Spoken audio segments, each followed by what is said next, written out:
sabermos o seguinte: quando determinado empregado ou empregada, ou mesmo empregador, é acometido do do assédio moral, qual vai ser o valor da indenização? Ou melhor, quais são os parâmetros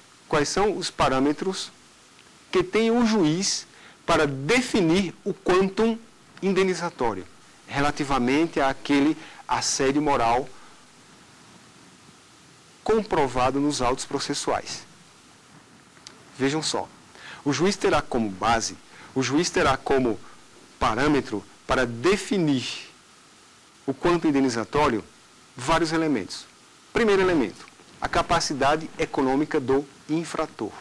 O juiz não poderá determinar um valor relativo à indenização a ponto de fechar a empresa, se, por exemplo, o assediador for o empregador, a ponto de retirar a sobrevivência do empregado e de seus dependentes, se por acaso o assediador for o empregado. Não pode. Então, na determinação do valor indenizatório oriundo do assédio moral, o juiz há de atentar para a capacidade econômica do infrator.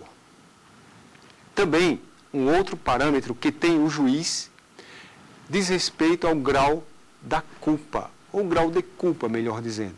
A culpa nessa situação foi baixa, foi média, foi pequena, foi média, foi elevada?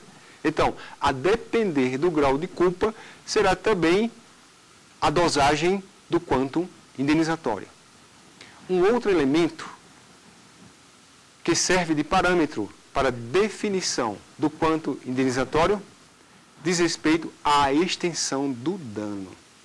Qual foi a extensão do dano experimentado pela vítima? Foi só de ordem psíquica?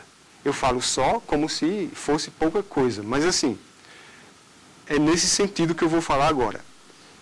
Foi só de ordem psíquica ou, além de ser psíquica, atingiu o físico também? Isto é, além de perturbar mentalmente, o empregado, o assediado, melhor dizendo, também desenvolveu dores nas costas, ou dores em todo o corpo, ou então desenvolveu até um câncer. Qual foi a extensão do dano?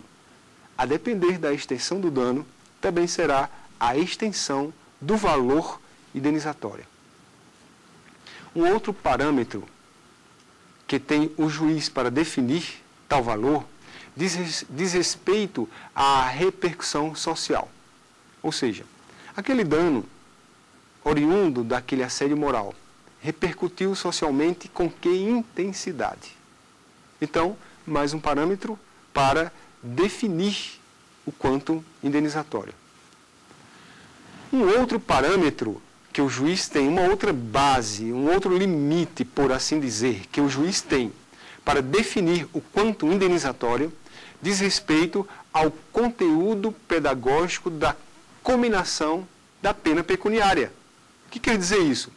Conteúdo pedagógico.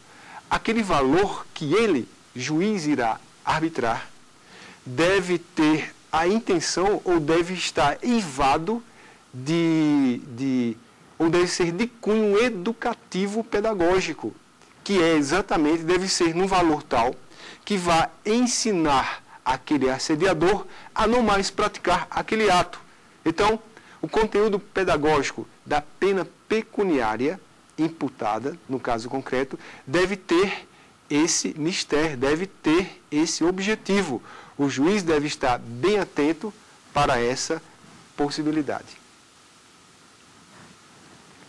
Esses os parâmetros, via de regra, os parâmetros que servem de base para a definição do quantum indenizatório oriundo de uma ação que veicule pretensão dessa índole, dessa natureza, oriunda de um assédio moral na relação de emprego.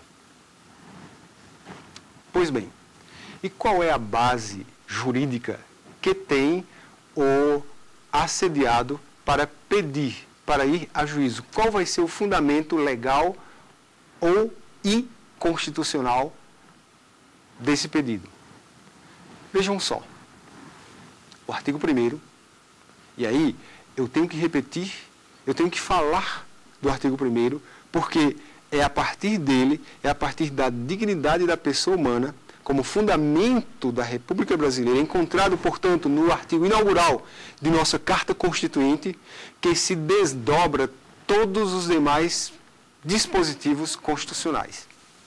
Quando nosso legislador garantiu o direito à integridade física e ou psíquica, lá no artigo 5º, ao garantir a inviolabilidade do direito à vida, ele teve como objetivo concretizar de modo abstrato, ainda, concretizar ou deixar garantida a dignidade da pessoa humana, no presente caso, da pessoa humana do trabalhador.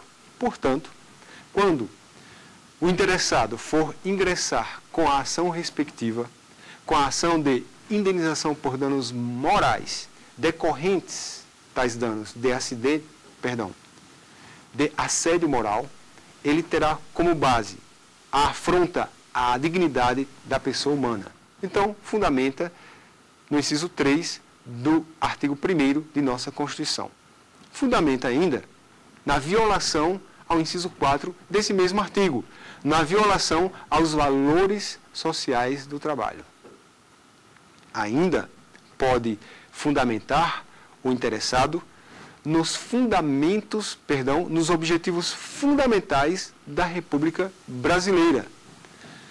É dizer, o nosso legislador constituinte, ao estabelecer o surgimento da República Brasileira em 5 de outubro de 1988, objetivou, ou tinha em mente como objetivo fundamental, tinha em mente como objetivos fundamentais, aqueles postos no artigo 3º, principalmente naquele inserido no inciso 4 desse artigo 3º, promover o bem de todos, sem preconceitos de origem, raça, sexo, cor, idade e quaisquer outras formas de discriminação. Portanto, um outro fundamento que pode, assim, dessa maneira, embasar o pedido indenizatório. Temos ainda como fundamento o próprio artigo 5º caput, incisos 5 e 10 de nossa Constituição. Explicando. O artigo 5º, explicando e repetindo, o artigo 5º garante o direito à inviolabilidade do direito à vida. Quando o nosso legislador constituinte originário assim garantiu o direito à integridade física, à integridade psíquica, à imagem, à vida privada, dentre outros que revelem garantia à vida digna. Por afronta a essa vida, o nosso legislador estabeleceu, no inciso 4, direito à resposta proporcional ao agravo, além das indenizações por danos morais, materiais e à imagem, inciso 5 do artigo 5º Constitucional. O que quer dizer isso? Que o juiz deve estar bem atento, porque a depender do grau de culpa, da intensidade daquele assédio praticado pelo assediador, será a intensidade ou o tamanho da resposta por parte do Poder Judiciário, de uma vez que ele não pode responder, ele não pode revidar. Proibição constitucional incerta no inciso 35 do artigo 5º. A lei não excluirá da apreciação do Poder Judiciário lesão ou ameaça a direito. O que quer dizer isso? Quer dizer o seguinte, que, havendo afronta a direito fundamental ou qualquer outro, você, interessado, deve ir ao Poder Judiciário competente. E, por isso, se, por acaso, a afronta de ser respeito à violação do direito à vida, você terá direito a uma resposta proporcional ao agravo. Aí o juiz deve estar bem atento na hora de determinar o quanto indenizatório, porque deve ser proporcional na medida mesma, incerta no inciso 5 do artigo 5º, deve ser proporcional ao agravo. Tudo bem? Então, na determinação desses danos morais, materiais, à imagem, estéticos, enfim, aqueles todos que decorrerem desse assédio moral. Ainda, temos lá no inciso 10 a garantia do direito à imagem, à vida privada, à honra, enfim, rol meramente exemplificativo que podemos dizer também que ali estão repetindo a integridade física e a integridade e o direito também à integridade psíquica. Sendo assim, essas as bases constitucionais para pleito em juízo de uma indenização por danos morais oriundas de assédio moral. Pois bem, ainda como regra, ainda como base constitucional, temos o artigo 170. Ora, o artigo 170 trata exatamente da ordem econômica e diz que ela se pautará por garantir uma existência digna. O objetivo da ordem econômica é garantir uma existência digna a todos. Além desse fundamento constitucional todo, ainda temos o seguinte: a CLT, lá na linha D de dado do artigo 483, determina a rescisão indireta quando o empregador não cumprir com os comandos contratuais, com os comandos incertos, explícita ou implicitamente nos contratos de emprego. Então, o empregado pode também requerer, junto à Justiça Obreira, nesse momento, o rompimento do pacto laboral. Esse o assunto que tinha a trazer acerca do assédio moral, ou seja, nas relações de emprego.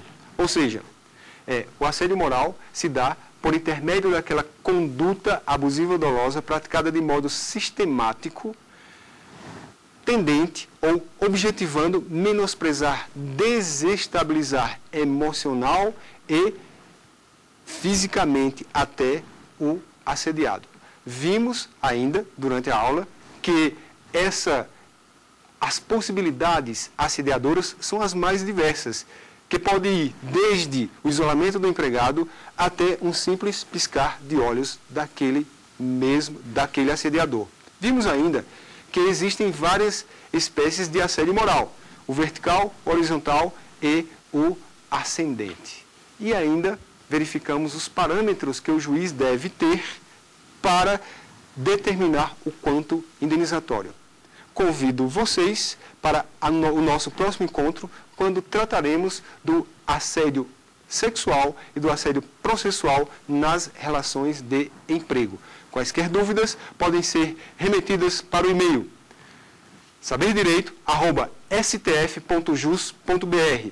Querendo ver ou rever a presente aula, você pode acessar o seguinte site: www.youtube.com/saberdireito aula juntinho. Muito obrigado e até o nosso próximo encontro.